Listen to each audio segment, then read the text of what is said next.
ಸಂಚಿಕೆ ಶೂನ್ನಲ್ಲಿ ಚೇತನ್ ತಂದೆ ಷಷ್ಠ ಪೂರ್ತಿಗಂತ ಹೇಳಿ ಸೂರ್ಯ ಮೀನಾ ಬಂದಿರ್ತಾರೆ. ಆಗ ಚೇತನಕ್ಕ ಸೂರ್ಯ ಮೀನಾ ಹೇಗಿದ್ದೀರಾ, ಚೆನ್ನಾಗಿದ್ದೀರಾ, ಯಾವಾಗ್ಲೂ ಚೇತನ್ ನಿಮ್ ಬಗ್ಗೆನೆ ಮಾತಾಡ್ತಾ ಇರ್ತಾನೆ, ಈ ಫಂಕ್ಷನ್ ನಡೆಯೋದಕ್ಕೆ ಕಾರಣ ನೀನೇ ಅಂತ ಹೇಳ್ತಾ ಇದ್ದ, ಎಲ್ಲ ಪೂಜೆ ಮುಗಿದೋಯ್ತು, ಬನ್ನಿ ಊಟ ಮಾಡ್ಕೊಂಡು ಹೋಗಿ ಅಂತ ಹೇಳಿದಾಗ ಚೇತನ್ ಎಲ್ಲಿ ಅಂತ ಕೇಳ್ತಾನೆ ಸೂರ್ಯ. ನಿನ್ ಫ್ರೆಂಡ್ ಏನ್ ಮಾಡ್ತಿದ್ದಾನಂತೆ, ನೀನೇ ಹೋಗಿ ನೋಡಪ್ಪ ಅಂತ ಹೇಳಿದಾಗ ಮನೆ ಹಿಂದ್ಗಡೆ ಬಂದ ಸೂರ್ಯ ಚೇತನ್ ನೋಡಿ ಶಾಕ್ ಆಗ್ತಾನೆ. ಯಾಕಂದ್ರೆ ಚೇತನ್ ಅಲ್ಲಿ ಕುಡಿತಾ ಫ್ರೆಂಡ್ಸ್ ಜೊತೆ ಕುತ್ಕೊಂಡಿರ್ತಾನೆ. ಆಗ ಅದನ್ನ ನೋಡಿದ ಸೂರ್ಯ, ಏ ಚೇತನ್ ಏನೋ ಮಾಡ್ತಾ ಇದ್ಯಾ, ಮನೆಯಲ್ಲಿ ಫಂಕ್ಷನ್ ನಡೀತಾ ಇದೆ, ಯಾಕೋ ಇಷ್ಟೊಂದು ಕುಡಿದಿದ್ಯಾ ಅಂತ ಕೇಳ್ತಿರುವಾಗ ಅಲ್ಲೊಬ್ಬ ಫ್ರೆಂಡು, ನೀನ್ ಕೊಟ್ಟಿರೋ ದುಡ್ಡನ್ನೆಲ್ಲ ಕುಡಿಯೋದಕ್ಕೆ ಖರ್ಚು ಮಾಡ್ತಾ ಇದೀವಿ, ಬಾ ನೀನು ಕುಡಿ ಅಂತ ಕರೆದಾಗ, ನಿಮ್ಗೇನ್ ತಲೆಗೆಲೆ ಕಟ್ಟಿದ್ಯಾ, ಕೆಲ್ಸ ಇಲ್ವಾ ಇವತ್ತು, ಮೀನಾ ಬೇರೆ ಬಂದಿದ್ದಾಳೆ, ಫಂಕ್ಷನ್ ನಡೀತಾ ಇದೆ, ನಾನಂತರೂ ಕುಡಿಯಲ್ಲ ಅಂತ ಹೇಳ್ತಾ ಸೂರ್ಯ ಅಲ್ಲಿಂದ ಬರ್ತಾನೆ. ಊಟಕ್ಕಂತ ಚೇತನಕ್ಕ ಸೂರ್ಯ ಮೀನನ ಪಂಕ್ತಿಯಲ್ಲಿ ಕರ್ಕೊಂಡು ಕೂರಿಸ್ತಾರೆ. ಆಗ ಅಲ್ಲಿ ಅವ್ರ ದೊಡ್ಡಪ್ಪ ಬೇಕು ಬೇಕು ಅಂತಾನೆ ಜಗಳ ತೆಗಿತಾ ಇರ್ತಾರೆ. ಅದನ್ನ ನೋಡಿದ ಸೂರ್ಯನಿಗೆ ತುಂಬಾ ಕೋಪ ಬರ್ತಾ ಇರುತ್ತೆ. ಆಗ ಸೂರ್ಯ ಎದ್ದು ಹೋಗ್ತಾ ಇರ್ತಾನೆ. ಅದನ್ನ ನೋಡಿದಂತ ಮೀನಾ, ರೀ ನಮ್ಗೆ ಯಾಕೆ ಬೇಕು, ಸುಮ್ನೆ ಕುತ್ಕೊಳ್ಳಿ ಅಂತ ಹೇಳಿದಾಗ ಸೂರ್ಯ ಸುಮ್ನಾಗ್ತಾನೆ. ಹಾಗೆ ಮತ್ತೆ ಚೇತನ್ ದೊಡ್ಡಪ್ಪ ಚೇತನಕ್ಕನ್ನ ಕರೆದು, ಇದೇ ನಮ್ಮ ಊಟ, ಸಪ್ಪೆ ಕೋಸಂಬರಿ, ನೀರ್ ಸಾರು ಅಂತ ಹೇಳಿ ಬೈತಾ ಇರ್ತಾನೆ. ಆಗ ಅಲ್ಲಿಗೆ ಬಂದ ಚೇತನ್, ಏನ್ ದೊಡ್ಡಪ್ಪ ನೀನು ಸುಮ್ನೆ ಬಂದು ಮಾಡಿದ್ನ ತಿಂದು ಹೋಗೋದ್ ಬಿಟ್ಟು ಸುಮ್ನೆ ತಗಾದೆ ತೆಗಿತೀಯಲ್ಲ ಅಂತ ಹೇಳಿದಾಗ, ನಿನ್ಗೆ ಬಂದವ್ರನ್ನ ವಿಚಾರಿಸೋದ್ ಗೊತ್ತಿಲ್ಲ, ನೆಟ್ಗೆ ಅಡಿಗೆ ಮಾಡ್ಸೋದ್ ಗೊತ್ತಿಲ್ಲ, ನೀವೆಂತ ಫಂಕ್ಷನ್ ಮಾಡ್ತಿರ್ತೀರಾ ಅಂತ ಹೇಳಿ ಮತ್ತೆ ಗಲಾಟೆ ತೆಗೆದು ಬೈತಾ ಇರ್ತಾನೆ.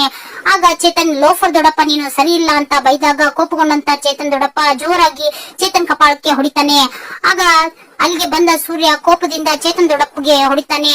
ಆಗ ಅಲ್ಲಿ ಕುಳಿತವ್ರೆಲ್ಲರೂ ಸೂರ್ಯನ ಎಳೆದುಕೊಂಡ್ ಬಂದು ಹೊರಗಡೆ ದೂಡ್ತಾರೆ. ಆಗ ಚೇತನ್, ಸೂರ್ಯ ನಾನಿದ್ದೀನೋ ಅಂತ ಹೇಳಿ ಬರ್ತಾನೆ. ಆಗ ಅದನ್ನೆಲ್ಲ ನೋಡಿದಂತ ಮೀನಾ, ರೀ ಇದೆಲ್ಲ ಬೇಕಿತ್ತ ನಮ್ಗೆ ಅಂತ ಹೇಳ್ತಿರ್ತಾಳೆ.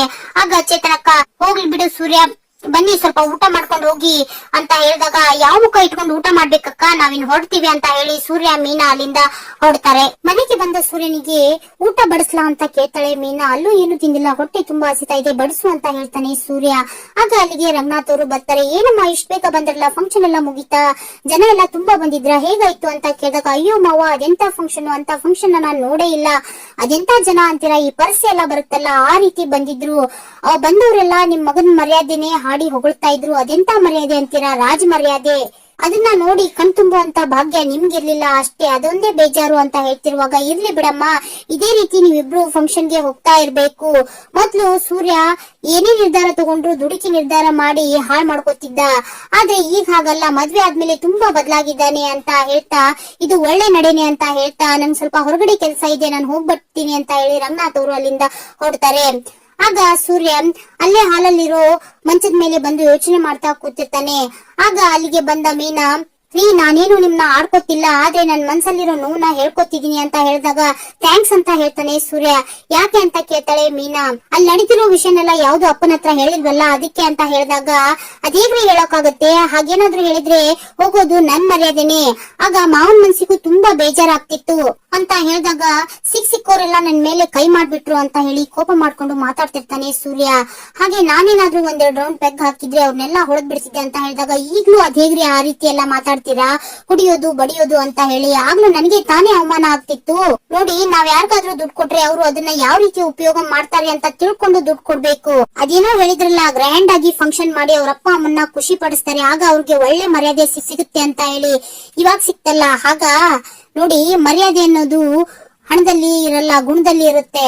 ಇನ್ಮೇಲೆ ಯಾವ್ದೇ ಕೆಲಸ ಮಾಡ್ಬೇಕಾದ್ರೂ ಸ್ವಲ್ಪ ಯೋಚನೆ ಮಾಡಿ, ಹಾಗೆ ನೀವು ಚೇತನ ಅವ್ರ ಅಕ್ಕನ ಮಗಳಿಗೆ ಓದೋಕೆ ದುಡ್ಡು ಕೊಟ್ಟಿದ್ರೆ ಪುಣ್ಯದ ಕೆಲಸ ಆಗ್ತಿತ್ತು ಅಂತ ಹೇಳ್ತಾ ಮೀನಾ ಅಲ್ಲಿಂದ ಹೊರಡ್ತಾಳೆ. ಈ ಕಡೆ ಕ್ರಿಶ್ ತನ್ನ ಫ್ರೆಂಡ್ಸ್ ಜೊತೆ ಕ್ರಿಕೆಟ್ ಆಡ್ತಾ ಇರ್ತಾನೆ. ಆಗ ಅಲ್ಲಿಗೆ ಬಂದ ದಿನೇಶ ಕೃಷ್ಣೆ ನೋಡ್ತಾ ಗುರಾಯಿಸ್ತಾ ನಿಂತಿರ್ತಾನೆ.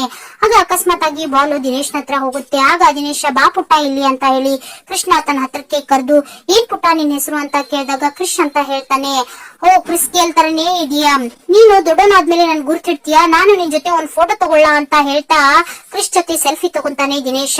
ಮನೋಜನ್ ಶೋರೂಮ್ ಗೆ ಸೆಕ್ಯೂರಿಟಿ ಕೆಲ್ಸಕ್ಕಂತ ಬಂದ ವ್ಯಕ್ತಿ ತಟ್ಟೆ ತುಂಬಾ ಮೊಟ್ಟೆ ಹಾಕೊಂಡು ತಿಂತಾ ಇರ್ತಾನ. ಅದನ್ನ ಮರೆಯಲ್ಲಿ ನಿಂತ್ಕೊಂಡು ಮನೋಜ ನೋಡ್ತಾ ಇರ್ತಾನೆ. ಆಗ ಅಲ್ಲಿಗೆ ರೋಹಿಣಿನೂ ಬರ್ತಾಳೆ. ಆಗ ರೋಹಿಣಿನ ಕರೆದಂತ ಮನೋಜ, ನೋಡ್ಬಾ ಇಲ್ಲಿ ಅಂತ ಹೇಳಿ ಸೆಕ್ಯೂರಿಟಿ ತಿನ್ನೋದ್ನೇ ತೋರಿಸ್ತಾ ಇರ್ತಾನೆ.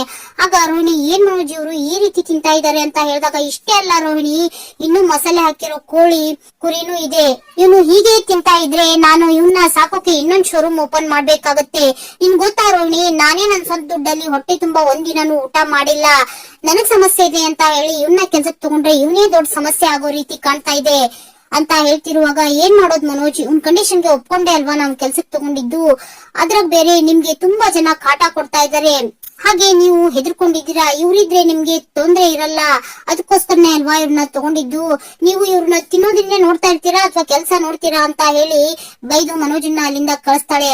ಹಾಗೆ ತಾನು ಕ್ಯಾಶ್ ಕೌಂಟರ್ ಹತ್ರ ಬರ್ತಾಳೆ. ಆಗ ರೋಹಿಣಿಗೆ ಒಂದ್ ಮೆಸೇಜ್ ಬರುತ್ತೆ. ಅದನ್ನ ನೋಡಿದಂತ ರೋಹಿಣಿಗೆ ಶಾಕ್ ಆಗುತ್ತೆ.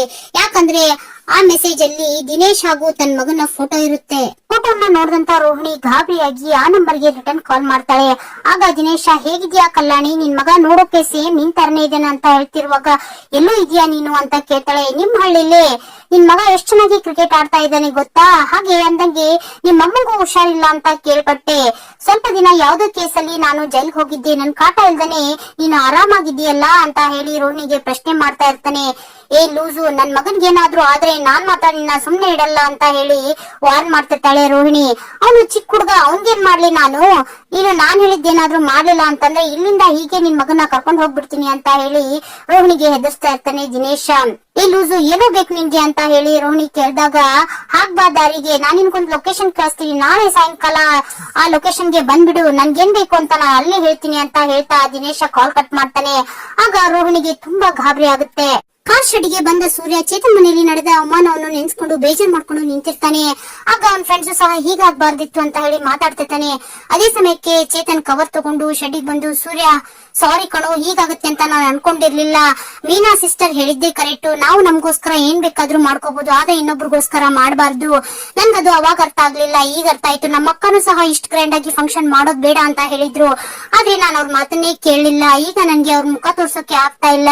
ನೋಡು ಸೂರ್ಯ, ನನ್ಗೆ ತುಂಬಾ ಜನ ರಿಲೇಟಿವ್ಸ್ ಇದಾರೆ, ಅವ್ರ ಮುಂದೆ ಡಿಮ್ಯಾಂಡ್ ತೋರಿಸ್ಬೇಕು ಅಂತ ಹೇಳಿ ನಾನು ಈ ಫಂಕ್ಷನ್ ನ ಗ್ರ್ಯಾಂಡ್ ಆಗಿ ಮಾಡಕ್ ಹೋದೆ, ಆದ್ರೆ ಅವರು ನನ್ ತಪ್ಪನ್ನ ಕಂಡಿಡ್ದು ನನಗೆ ಅವಮಾನ ಮಾಡ್ಬಿಟ್ರು, ಆದ್ರೆ ನೀನ್ ನೋಡು ನನ್ ಕಷ್ಟ ಇದೆ ಅಂತ ಗೊತ್ತಾದ ತಕ್ಷಣ ನನ್ ಜೊತೆ ನಿಂತೆ, ನೀನೇ ಕಣೋ ನನ್ ನಿಜವಾದ ಫ್ರೆಂಡು ಅಂತ ಹೇಳಿ ಸೂರ್ಯನ ಹೊಗಳಿ ಮಾತಾಡ್ತಾ ಇರ್ತಾನೆ.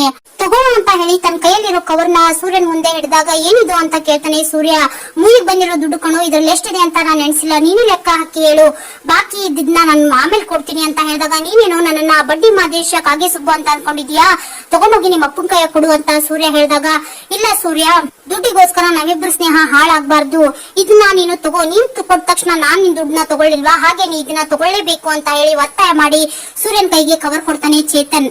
ಹಾಗೆ ಸೂರ್ಯನ್ ನೋಡ್ತಾ, ನೋಡ್ ಸೂರ್ಯ, ನನಗೆ ಅಷ್ಟೊಂದು ರಿಲೇಟಿವ್ಸ್ ಇಲ್ದೇ ಹೋದ್ರು ಪರವಾಗಿಲ್ಲ, ನಿನ್ನಂತ ಒಬ್ಬ ಫ್ರೆಂಡ್ ಇರ್ಲೇಬೇಕು ಅಂತ ಹೇಳಿ ಅಳ್ತಾ ಸೂರ್ಯನ ತಪ್ಕೋತಾನೆ ಚೇತನ್.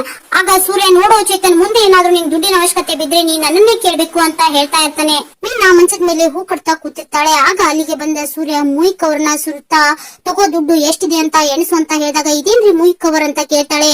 ಚೇತನ್ ಮನೆ ಫಂಕ್ಷನ್ ಅಲ್ಲಿ ಮೂಯಿ ಕವರ್ ಬಂದಿತ್ತಲ್ಲ, ಅದನ್ನ ನನ್ ಕೊಟ್ಟು ಕಳ್ಸಿದಾನೆ, ನೋಡೆ ಬಡ್ಡಿ ದುಡ್ಡು ತಗೊಂಡ್ರು ಸಹ ಇಷ್ಟ ಬೇಗ ಕೊಡಲ್ಲ, ಅದು ನನ್ ಫ್ರೆಂಡು, ನೀನೇನು ಒಂದೆಲ್ಲ ನಿನ್ನೆ ನೋಡು ಮೀನಾ, ನೀನ್ ಒಂದ್ ತಪ್ಪು ಮಾಡ್ದೆ, ನೀನು ನನ್ನನ್ನ ಪೆಂಗಿನ್ಗೆ ಹೋಲಿಸಬಾರ್ದಾಗಿತ್ತು, ಆ ಪೆಂಗ್ಯ 27 ಲಕ್ಷನ ದೋಚ್ಕೊಂಡು ಹೋಗಿ ಯಾರಿಗೋ ಹೇಳ್ತೇನೆ ಒಂದ್ ಹುಡುಗಿಗೆ ಮೋಸ ಮಾಡಿ ನಡು ನೀರಿನಲ್ಲಿ ಬಿಟ್ಟು ಹೋದ, ನೀನು ಅವನನ್ನ ನನಗ್ ಹೊಲಿಸ್ಬಿಟ್ಟೆ ಅಲ್ಲ ಅಂತ ಹೇಳಿ ಬೇಜಾರ್ ಮಾಡ್ಕೊಂಡು ಮಾತಾಡ್ತಿರ್ತಾನೆ ಸೂರ್ಯ. ಆಗ ಮೀನಾ, ನೋಡಿ ನೀವು ನನ್ ಮಾತ್ ಕೇಳಿಲ್ಲ ಅನ್ನೋ ಸಿಟ್ಟಿಗೆ ಆ ರೀತಿ ಮಾತಾಡ್ದೆ ಹೊರತು ಈ ದುಡ್ಡಿಗೋಸ್ಕರ ನಾನು ನಿಮ್ ಜೊತೆ ಜಗಳ ಮಾಡ್ಲಿಲ್ಲ, ನಾವು ರೂಮ್ ಕಟ್ಲಿಲ್ಲ ಅಂದ್ರೆ ಈ ಮನೇಲಿ ನಮ್ ಮರ್ಯಾದೆ ಏನಾಗುತ್ತೆ ಅಂತ ನಿಮ್ಗೆ ಗೊತ್ತಲ್ವಾ ಅಂತ ಕೇಳಿದಾಗ, ಗೊತ್ತು ಅಂತ ಹೇಳ್ತಾನೆ ಸೂರ್ಯ. ಹಾಗೆ ನಾನು ಬರುವಾಗ ಮೇಸ್ತ್ರಿ ಸಿಕ್ಕಿದ್ರು, ದುಡ್ಡೆಲ್ಲ ಅರೇಂಜ್ ಆಯ್ತಾ ಅಂತ ಕೇಳ್ತಿದ್ರು ಅಂತ ಹೇಳಿದಾಗ, ಅರೇಂಜ್ ಮಾಡ್ತಿದೀವಿ ಅಂತ ಹೇಳಿ ಬಂದೆ ಅಂತ ಹೇಳ್ತಿರ್ತಾಳೆ ಮೀನಾ. ಅರೇಂಜ್ ಮಾಡೋಣ ಅಂತ ಹೇಳ್ತಾ ಸೂರ್ಯ ಅಲ್ಲಿಂದ ಹೊರಡ್ತಾನೆ.